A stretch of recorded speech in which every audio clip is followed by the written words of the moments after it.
कक्षा 12 की NCERT syllabus के अंतर्गत आप मेरे वीडियो चैनल्स बंधु सर बायो क्लासेस को सब्सक्राइब करें और नीट के लिए या बोर्ड के एग्जाम के लिए सबसे बड़ी सहयोगी चैनल्स बंधु सर बायो क्लासेस। सबसे पहले आज चैप्टर नंबर 7 है जिसका नाम है वंशागत की आणविक आधार। तो आप आते हैं कि आधार क्या है, वंशागत के आणविक आधार, इसी पर हम लोग जो डिस्कस करेंगे।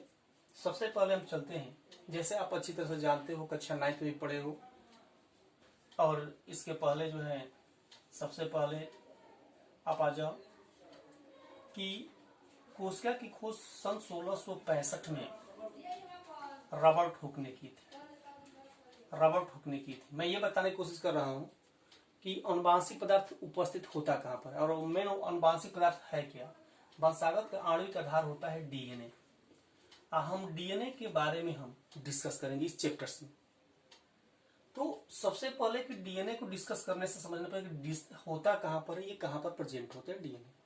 हम आते हैं सबसे पहले कि कोशिका की खोज सन 1665 में रॉबर्ट हुक ने किया था, और सन 1831 में रॉबर्ट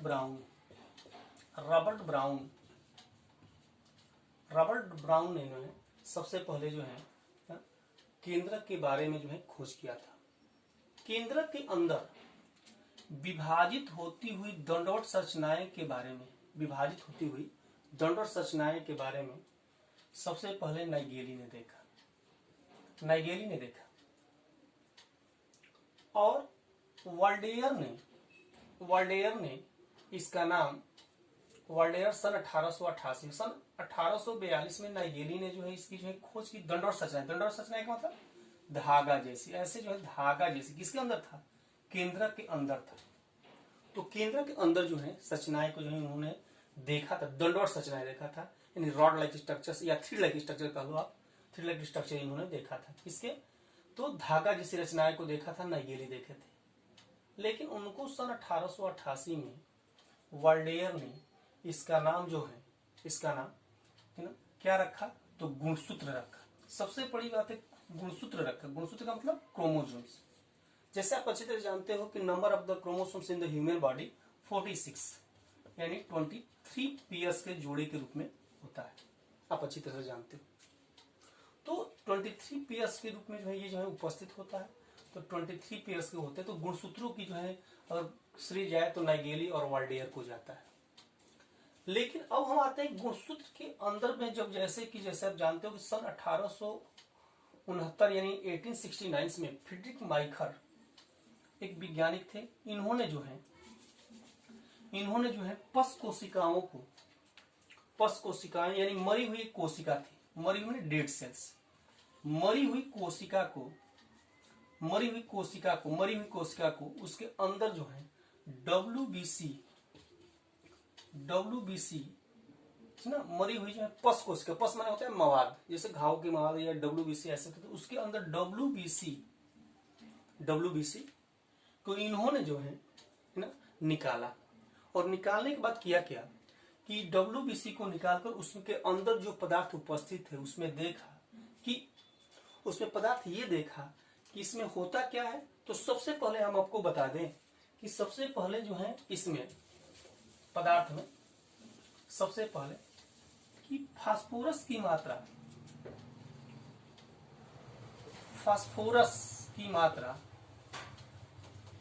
अधिक थी इस पदार्थ में। जो पदार्थ निकाला था, जो घाव से जो है पस से जो है मवाद जो जैसे निकाला था, उसमें फास्फोरस की मात्रा अधिक थी और सल्फर की मात्रा कम था।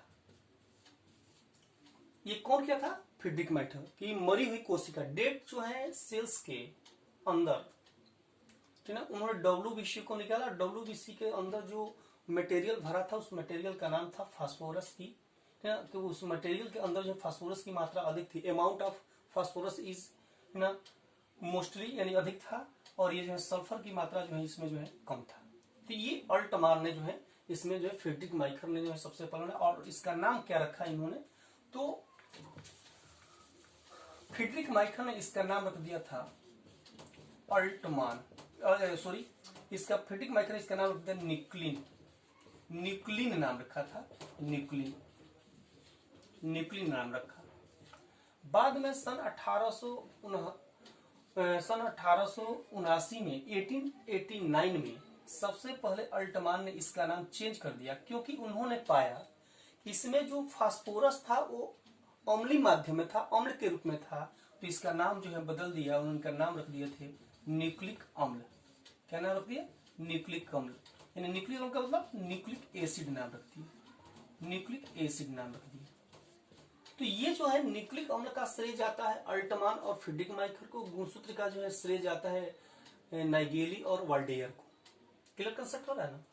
अब आप देखो तो सबसे पहले कोसले क्या किए थे, तो कोसले ने जो है जो पदार्थ निकाला गया था उस पदार्थ को जब कहां से ये भी निकाला ये भी बता दें आपको कि सबसे पहले इन्होंने जो पदार्थ निकाला था ना उसमें बताया कि न्यूक्लिक अम्ल में एक जो है शर्करा होता है और 4 प्रकार के नाइट्रोजनी समक्षार, नाइट्रोजनी समक्षार, इसका मतलब क्या होता है? नाइट्रोजन समक्षार नाइट्रोजनी बेस और फास्फोरिक अम्ल होता है, फास्फोरिक एसिड होता है। तो शर्करा, नाइट्रोजन समक्षार और फास्फोरिक अम्ल होता है, ये कोसले ने बतलाया। लेकिन कोसले ये भी बता रहे थे कि 4 प्रकार के नाइट्रोजन समक्षार, और 4 प्रकार का नाइट्रोजन समक्षार क्या होता है? तो 4 प्रकार के नाइट्रोजन समक्षार में उन्होंने पाया कि इसमें साइटोसिन,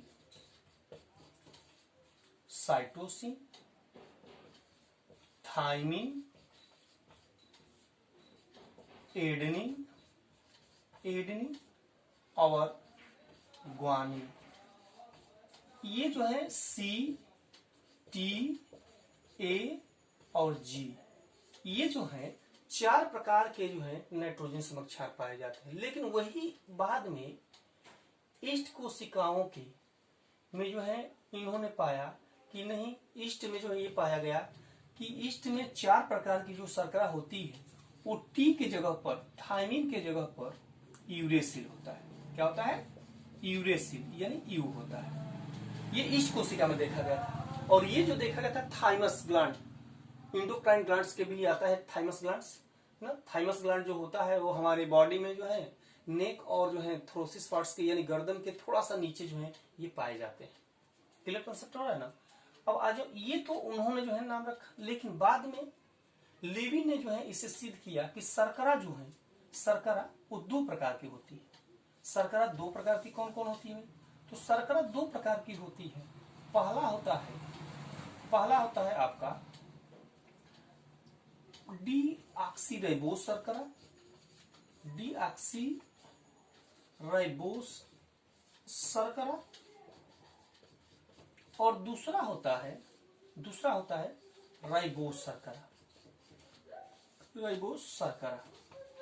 यानी शर्करा भी 2 प्रकार के, डीऑक्सीराइबोस शर्करा और है ना, और राइबोस शर्करा, और नाइट्रोजनी बेस, जो नाइट्रोजनी बेस 5 हो गया टोटल, साइटोसिन्स, थाइमिन, एडेनिन, ग्वानिन और यूरेसिल्स, और तीसरा फास्फोरिक अम्ल। मैंने अगर देखा गया तो उन्होंने जो है इनको जो है, जो कोसले का ये क्लियर कंसेप्ट हो गया कि भाई शर्करा भी 2 प्रकार का होता है, राइबोस शर्करा और डीऑक्सीराइबोस शर्करा। तो इस प्रकार ये प्रूफ हो गया कि न्यूक्लिक अम्ल जो होता है, न्यूक्लिक अम्ल, तो उसका नाम रख दिया गया था न्यूक्लिक अम्ल, जो है 2 प्रकार के होते हैं। ये स्पष्ट हो गया।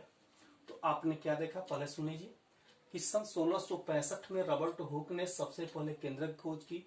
सन 1831 में जो है केंद्रक जो है की खोज जो है रॉबर्ट ब्राउन ने किया, और उसके अंदर जो है दंडवत संरचना यानी 3 लाइक स्ट्रक्चर्स को जो सबसे पहले नाइगेली ने सन 1882 में किया था। और उस केंद्रक के अंदर, जैसे मान लो आप ये केंद्रक से, केंद्रक के अंदर जो ऐसे होते हैं, केंद्रक के अंदर जो है फिर एक उसके अंदर धागा से रचना को देखा था है ना नाइगेली ने, और इसका वाल्डेयर ने इसका नाम गुणसूत्र रखा। बाद में फ्रीडरिक माइखर ने पश कोशिकाओं से है ना, मरी हुई जो है पश कोशिकाओं से उन्होंने जो है है ना एक पदार्थ निकाला था जिसमें फास्फोरस की मात्रा जो है अधिक थी और सल्फर की मात्रा क्या था, कम था। तो उनका नाम रख दिए थे न्यूक्लिन। और बाद में अल्टमान ने ये पाया कि उसमें न्यूक्लिक अम्ल जो है एक अम्लीय रूप में होता है, तो उसका नाम जो है अल्टमान ने न्यूक्लिक अम्ल नाम रख दिया। कोसले ने जो है सबसे पहले जो है उस पदार्थों से निकाले गए, यानी थाइमस से निकाले गए थाइमस से निकाले गए जो है पदार्थ को उन्होंने देखा कि इसमें शर्करा होता है, 4 प्रकार नाइट्रोजनस अक्षार जैसे साइटोसिन, थाइमिन, एडेनिन और ग्वानिन और फास्फोरिक अम्ल होते हैं। बाद में जो है कोसले ने ही जो है ईस्ट में भी देखा पाया गया कि भाई इसमें जो है एक अलग तरह के जो है ना एक यूरेसिल भी जो है इसमें एक नाइट्रोजन अक्षार पाए जाते हैं। और उसके सन 1809 में जो है लेविन ने ये पाया कि भाई शर्करा 2 प्रकार की होती है, डीऑक्सीराइबोस शर्करा और राइबोस शर्करा। तो टोटल ये शर्करा जो हो गए वो 2 प्रकार के हो गए, डीऑक्सीराइबोस शर्करा और राइबोस शर्करा। और न्यूक्लिक अम्ल जो हो गए, क्लियर, ये न्यूक्लिक अम्ल जो हो गया स्पष्ट हो गया ये 2 प्रकार के होते हैं। अब कौन कौन सा होता है इस पर थोड़ा सा हम डिस्कस करें।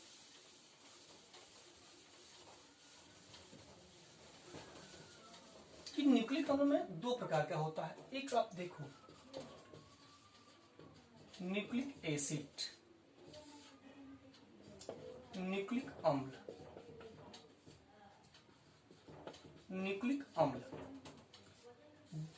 के 3 अणुओं से मिलकर बना होता है। कौन कौन सा? तो एक होता है पेंटोज शुगर,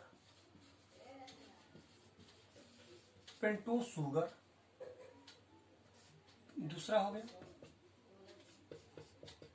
नाइट्रोजीनस बेस और तीसरा हो गया फास्फोरिक एसिड। यानी इसको बोलते हैं पंच कार्बनिक शर्करा।